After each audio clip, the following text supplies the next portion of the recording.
નમસ્કાર બાળ મિત્રો, કેમ છો આપ સૌ? મજામાં છો ને?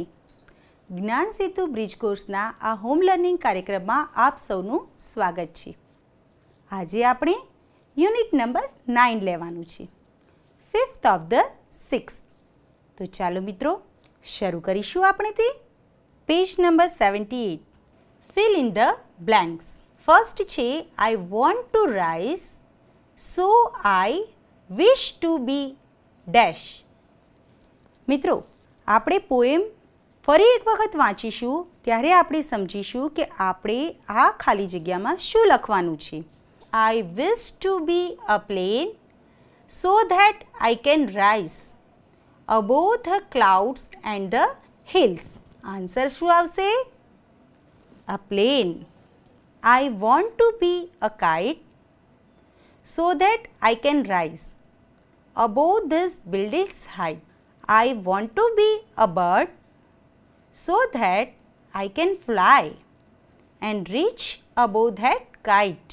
I wish to be a cloud so that I can move above those little birds. I wish to be a plane so that I can rise above the clouds and the hills. મિત્રો, આ સોંગમાં આપણી ઈચ્છા વ્યક્ત કરવામાં આવી છે. I want to be a kite. હું એક પતંગ બનવા માંગુ છું જેથી કરીને હું બિલ્ડિંગની હાઇટ સુધી પહોંચી શકું. એક બર્ડ બનવા માંગુ છું જેથી કરીને હું એ કાઇટ સુધી ઉડી શકું. હું ક્લાઉડ બનવા માંગુ છું જેથી હું એ લિટલ બર્ડ્સની સાથે મૂવ કરી શકું. અને છેલ્લે કહે છે કે હું પ્લેન બનવા માંગુ છું જેથી હું પણ ક્લાઉડ્સ અને હિલ્સ સુધી પહોંચી શકું. તો હવે આના આધારે આપણે એક્ટિવિટી કરીશું. Fill in the blanks. I want to rise, so I wish to be a. તો આપણે આગળના સૌથી પહેલાં પોએમમાં જોઈશું કે આ વાક્ય ક્યાં આવે છે. I want to rise, so I wish to be a plane. Second, I want to fly, so I wish to be a bird. Fly કોણ કરે? બર્ડ. તો આ જ રીતે ત્રીજું જે સેન્ટેન્સ છે આપે જાતે વાંચવાનું છે અને આગળની પોએમમાં આપે જાતે જ શોધવાનું છે. ચિત્ર દોરીને રંગ પૂરો. મિત્રો, આપણને અહીં 3 બોક્સ આપ્યા છે જેમાં એકમાં આપણે કાઇટ દોરવાનું છે, પ્લેન અને બર્ડ. આ બોક્સની અંદર આપણે સુંદર કાઇટ, પ્લેન અને બર્ડ દોરી તેમાં રંગ પણ પૂરવાના છે જે આપની ઈચ્છા અનુસાર દોરી શકો છો અને તેમાં રંગ પણ પૂરી શકો છો. ઉદાહરણ સમજીને આવા બીજા વાક્યો બનાવો. તો સૌથી પહેલાં હું સેન્ટેન્સ રીડ કરું છું. First, roll number 1 is Mitesh. He is first in the register. આપ જોઈ શકો છો આમાં શું કહેવા માંગે છે. Roll number 1 is Mitesh and he is first in the register. 1 first. પહેલો નંબર જે છે એક નંબર તેને કહેવાય પહેલો. He is first in the register.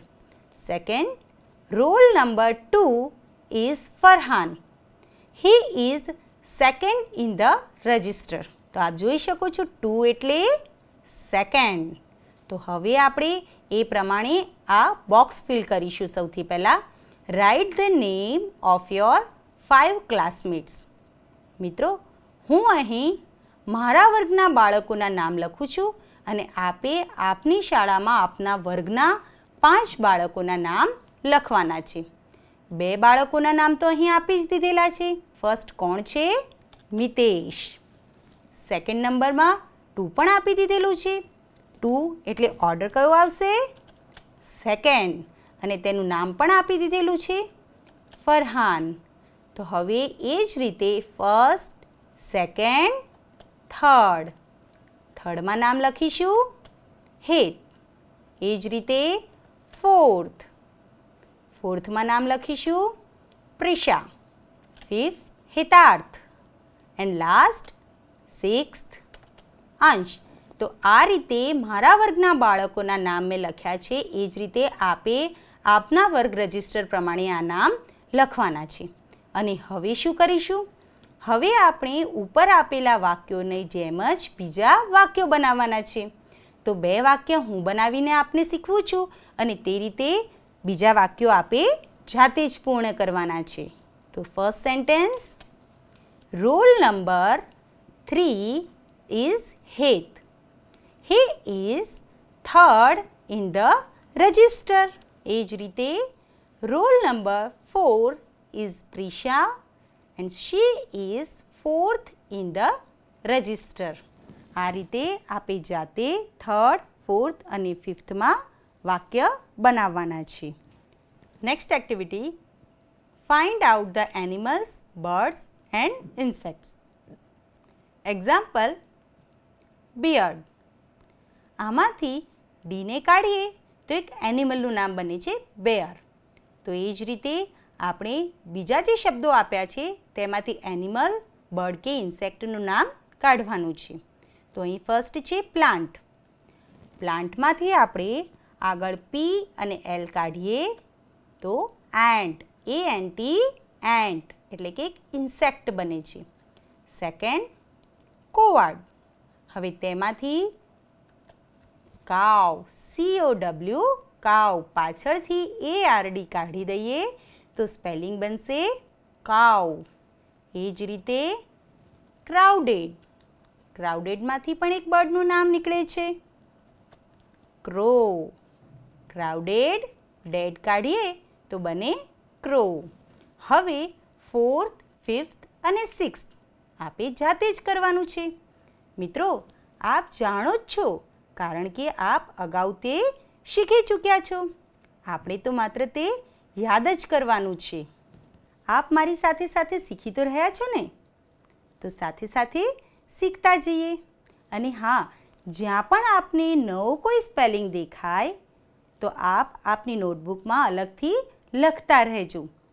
અને જ્ઞાન સેતુ જે બુકલેટ છે એની અંદર પણ આપ સાથે સાથે સમજતા જજો અને જરૂર જણાય તો આપના વાલી મિત્ર આપની સાથે જે બેઠા હોય તો તેમનું પણ માર્ગદર્શન લેતા રહેજો. તો શરૂ કરીશું આગળ. Use the same alphabet twice and make a word. અહીં આપણને ખૂટતા શબ્દો આપ્યા છે. એક જ આલ્ફાબેટને ટ્વાઇસ એટલે કે 2 વાર લેવાના છે ત્યારે એક સ્પેલિંગ બનશે. તો જોઈએ, પહેલો સ્પેલિંગ છે D-R. તો આપણે આપણી પુસ્તકમાં આ સ્પેલિંગ ઘણી વખત જોયો છે. કયો સ્પેલિંગ બનશે? DOOR, door. ઓ આલ્ફાબેટ આપણે 2 વખત લીધો છે. એ જ રીતે સેકન્ડ, L-K. તો અહીં કયા ડબલ આલ્ફાબેટ્સ લેવાના છે? ઓ, LOOK, લુક. એ જ રીતે થર્ડ, F-D. આમાં પણ ઓ જ આવ્યા. FOOD, food. તો આ જ રીતે આગળના જે સ્પેલિંગ છે તેમાં કયા આલ્ફાબેટ્સ મૂકવાથી પ્રોપર સ્પેલિંગ બનશે તે આપે જાતે શોધવાનું છે. જરૂર જણાય તો પુસ્તકનો ઉપયોગ કરજો. તો આપ આગળ જાતે જ લખજો. Recite and sing the poem. મિત્રો, આ પોએમ આપણે ગત વર્ષે પુસ્તકમાંથી શીખી જ ચૂક્યા છીએ. તો હું તમને એની 2 લાઈન ગઈને સંભળાવું છું. Dance little baby, dance up high, never mind baby, mother is by. આગળનું હવે આપે જાતે જ વાંચન કરવાનું છે. આપણે તે અગાઉ શીખી જ ચૂક્યા છીએ. મિત્રો, આજે આપણે યુનિટ 9માં ઘણું બધું શીખ્યા. અહીં આપણા 1 થી 9 યુનિટ પૂર્ણ થાય છે. હવે જ્યારે આપણે 1 થી 9 યુનિટ શીખી ચૂક્યા છીએ તો એક વખત યાદ કરીશું કે આપણે શું શું શીખ્યા. Rhyming words, opposite words, clock જોતા શીખ્યા, સંવાદ પરથી પ્રશ્નોના જવાબ આપતા શીખ્યા, યસ્ટરડે, ટુમોરો, ટુડે. તેની ઉપરથી આપણે વર્તમાનકાળ, ભૂતકાળ અને ભવિષ્યકાળ તેના ક્રિયાપદો વિશે શીખ્યા, હેવ હેઝ વિશે શીખ્યા, મેપ જોતા શીખ્યા અને તે પરથી પ્રશ્નોના જવાબ આપતા શીખ્યા. એવી ઘણી બધી એક્ટિવિટી આપણે કરી અને આપણે ગત વર્ષનું પુનરાવર્તન આ વર્ષે ખૂબ સારી રીતે કર્યું. હવે છેલ્લે છે પ્રેક્ટિસ પેપર. આપણે જે શીખી ચૂક્યા છીએ તે બધાનું એકંદરી કરી ટૂંકમાં આપણને એક પ્રેક્ટિસ પેપર આપેલું છે, જે આપણે હવે ફિલઅપ કરવાનું છે. પણ મારી સાથે નહીં, સૌથી પહેલાં આપણે સમજવાનું છે અને ત્યારબાદ એપિસોડ પૂર્ણ થયા પછી તે પૂર્ણ કરવાનું છે. તો શરૂ કરીશું. Let us start practice paper. પ્રશ્ન 1 કૌંસમાં આપેલા વિકલ્પોમાંથી યોગ્ય વિકલ્પ પસંદ કરી ખાલી જગ્યા પૂરો. First, dash I come in sir, dash I come in sir. આપણે જ્યારે કોઈની પરવાનગી લેતા હોઈએ ત્યારે આપણને બે ઓપ્શન આપ્યા છે, મે કે વિલ. જ્યારે કોઈની પરવાનગી લઈએ તો આમાંથી કયું ક્રિયાપદ આવશે? મે આઈ કમ ઇન સર. આપણે જ્યારે પણ આપણા વર્ગખંડમાં દાખલ થઈએ છીએ તો આપણા શિક્ષકની આપણે પરમિશન લેતા હોઈએ છીએ. Second, today dash holiday. આપણે આ અગાઉ ટુડે, યસ્ટરડે અને ટુમોરો શીખી ચૂક્યા છીએ. તે ઉપરથી આપ સૌ જાણો જ છો કે કયું ક્રિયાપદ આવશે? વોઝ કે is? Today is holiday. Third, dash can store water for 2 weeks. હવે મિત્રો આ આપણે અગાઉ લેસન શીખી ચૂક્યા છીએ. કેમલ કે લાયન આ વિશે આપણે લેસનમાં શીખી ચૂક્યા છીએ. તો આપ આ જાતે જ કરજો. જો જરૂર પડે તો આપની પુસ્તકનો પણ આપ ઉપયોગ કરી શકો છો. તો આ સેન્ટેન્સ આપે જાતે જ ફિલઅપ કરવાનું છે. એ જ રીતે fourth, Rohanbhai is dash T. Is dash, તો તેમાં મેકિંગ આવશે કે મેક આવશે? આપ ચાલુ વર્તમાન કાળ પણ શીખી ચૂક્યા છો, તો આપને ખબર જ છે કે આમાં શું આવશે. તો અહીં આપ જાતે જ લખજો. અને છેલ્લે છે ડેશ ગોટ અ નોટ. તો આ પણ આપ અગાઉ શીખી ચૂક્યા છો, બિરજુવાળું લેસન. તો આપ તે વાંચજો અને પછી આમાં યાદ કરીને તે લખજો. પ્રશ્ન 1b, નીચે આપેલી રાઇમમાંથી રાઇમિંગ વર્ડ્સ લખો. એક વખત હું આ રાઇમનું રીડિંગ કરું છું. I lived in a funny town where everything was upside down. The birds walked and the humans flew, where the trees were totally blue. The bear was gentle, kind and sweet. He never ate raw meat. હવે આમાંથી આપણે rhyming words લખવાના છે. Rhyming words તો આપણે 5મા ધોરણથી શીખતા આવ્યા છીએ. તો હવે તો આપ સૌ જાણો જ છો. તો રાઇમિંગ વર્ડ્સ કોને કહેવાય? તો સૌથી પહેલાં લખીશું down, down, flew, blue, sweet, meet. તો જે છેલ્લે આવતા શબ્દો છે જેના ઉચ્ચાર સરખા આવતા હોય તેને કહેવાય રાઇમિંગ વર્ડ્સ. પ્રશ્ન 1 નીચેના વિધાનોમાં સાચા માટે ટ્રુ અને ખોટા માટે ફોલ્સ લખો. First, the sarpanch caught the dacoits. તો હવે આ વાક્ય આપ વાંચીને યાદ કરો કે આ શેમાં આપણે શીખ્યા હતા? The sarpanch caught the dacoits. શું આ વાક્ય સાચું છે? ના. સાચું શું હતું? Birju caught the dacoits. Birju and his friends caught the dacoits. તો આ સેન્ટેન્સ ખોટું છે, એટલે આન્સર આવશે false. Second, the camel has thick pads. તો મિત્રો કેમલ અને લાયનનું લેસન આગળ આપણે શીખી ગયા છીએ. The camel has thick pads. તો હવે આની અંદર આપ યાદ કરીને જાતે જ કહો કે આમાં ટ્રુ આવશે કે ફોલ્સ આવશે? ટ્રુ. હવે એ રીતે આગળના જે સેન્ટેન્સ છે આપે જાતે કરવાના છે. રીડિંગ હું કરી લઉં. Third, Bhim made the dish aviyal. Fourth, aviyal is famous in Kerala. અને છેલ્લે છે કાંગારૂ કેન રન. મિત્રો આપણે આગળ આ શીખી જ ચૂક્યા છીએ, તો આપે ખાલી યાદ જ કરવાનું છે અને આના જવાબ જાતે લખવાના છે. પ્રશ્ન 2 શબ્દોને યોગ્ય ક્રમમાં ગોઠવી અર્થપૂર્ણ વાક્ય બનાવો. ફર્સ્ટ વાંચીશું. Name, my, Suresh, is. મિત્રો આપણે અગાઉ શીખી ચૂક્યા છીએ વાક્ય રચના કેવી રીતે ગોઠવીએ છીએ, અને આવા વાક્યો તો વારંવાર આપણા વાંચનમાં આવતા જ હોય છે, એટલે હવે આ વાક્ય ગોઠવતા આપણને વાર નહીં લાગે. તો ફર્સ્ટ સેન્ટેન્સ કયું બનશે? My name is Suresh. My name is Suresh. એ જ રીતે સેકન્ડ સેન્ટેન્સ લઈશું.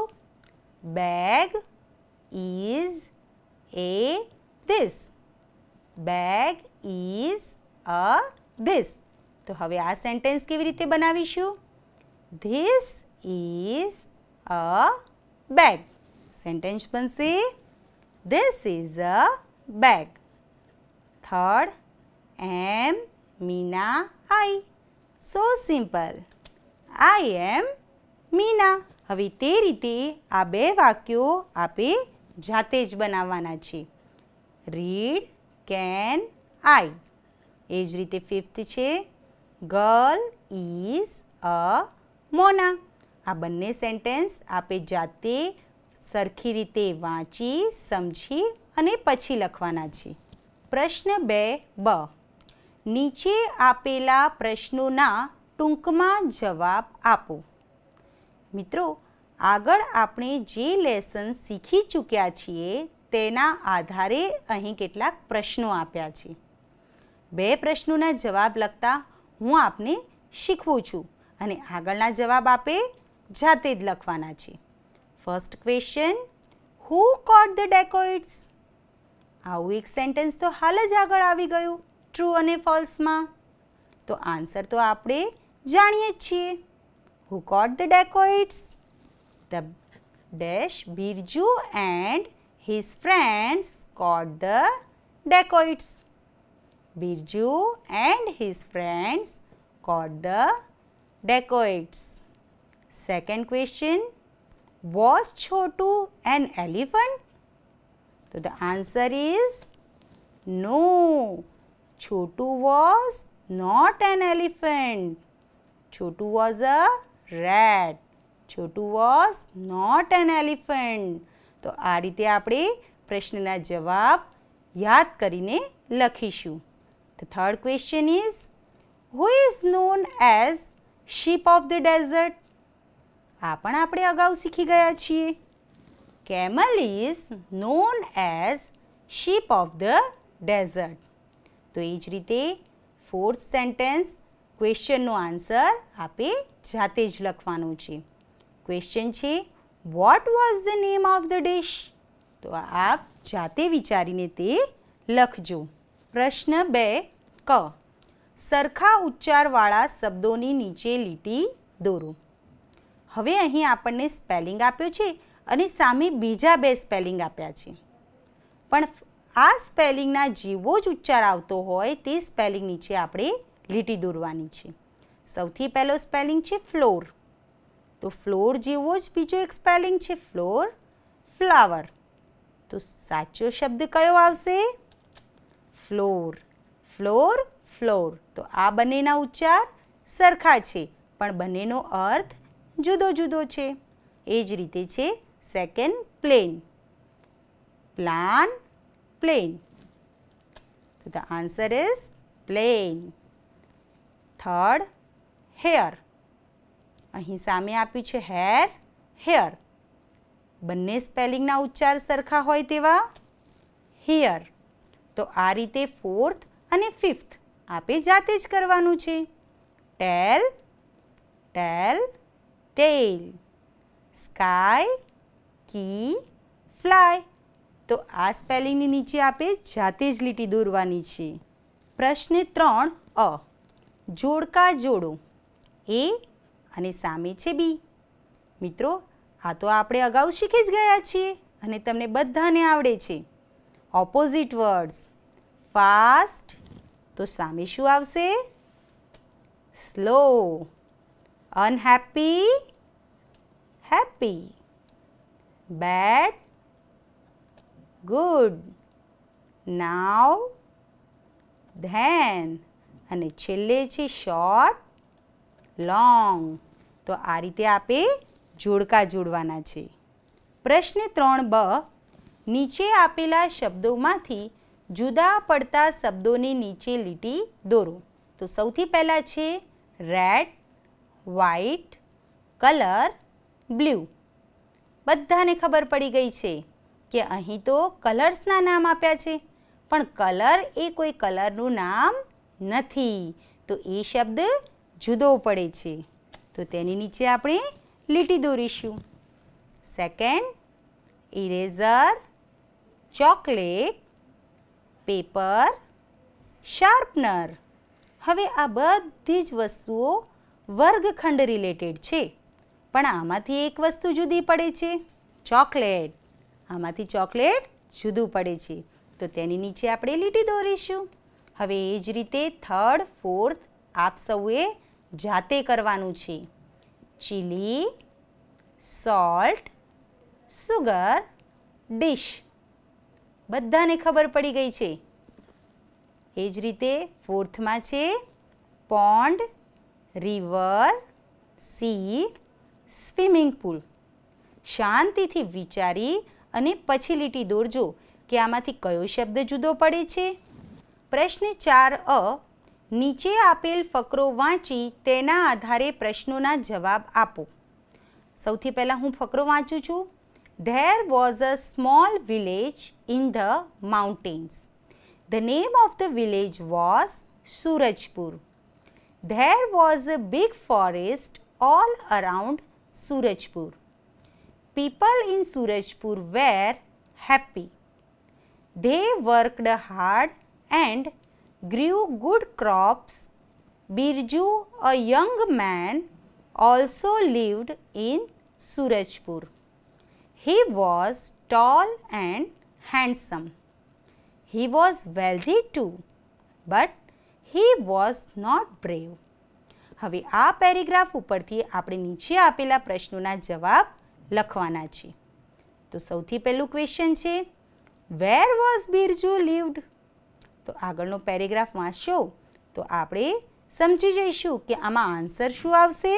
બિરજુ લિવ્ડ ઇન સુરજપુર. બિરજુ લિવ્ડ ઇન સુરજપુર. એ જ રીતે સેકન્ડ ક્વેશ્ચન છે, what was there around Surajpur? હવે આનો આન્સર પણ આપણે આ પેરેગ્રાફમાંથી શોધી શકીએ છીએ. તો there was a big forest all around Surajpur. તો the answer is there was a big forest around Surajpur. હવે નીચેના પ્રશ્નોના જવાબ તો એકદમ સહેલા છે, આપ જાતે પણ શોધી શકો છો. થર્ડ છે, people of Surajpur worked hard. True or false? Paragraph ફરીથી રીડ કરજો અને પછી આન્સર લખજો કે આ સાચું વિધાન છે કે ખોટું છે. ફોર્થ છે, હુ વોઝ વેલ્ધી? તો આનો જવાબ પણ આપને પેરેગ્રાફમાંથી મળી રહેશે. અને છેલ્લે છે શોર્ટ. શોર્ટનું ઓપોઝિટ આપણે અહીં લખવાનું છે, જે આપ અગાઉ શીખી ચૂક્યા છો. પ્રશ્ન 4બ, નીચે આપેલ શબ્દોને આલ્ફાબેટના ક્રમમાં ગોઠવો. તો મિત્રો આપ આલ્ફાબેટ તો આગળ શીખી ચૂક્યા છો. હવે આ જે શબ્દો આપ્યા છે તેનું પહેલું આલ્ફાબેટ જોઈ આપણે તેને ગોઠવવાનું છે. તો સૌથી પહેલાં કયો સેન્ટેન્સ, કયો શબ્દ આવશે? એપલ. એપલ પછી ABC.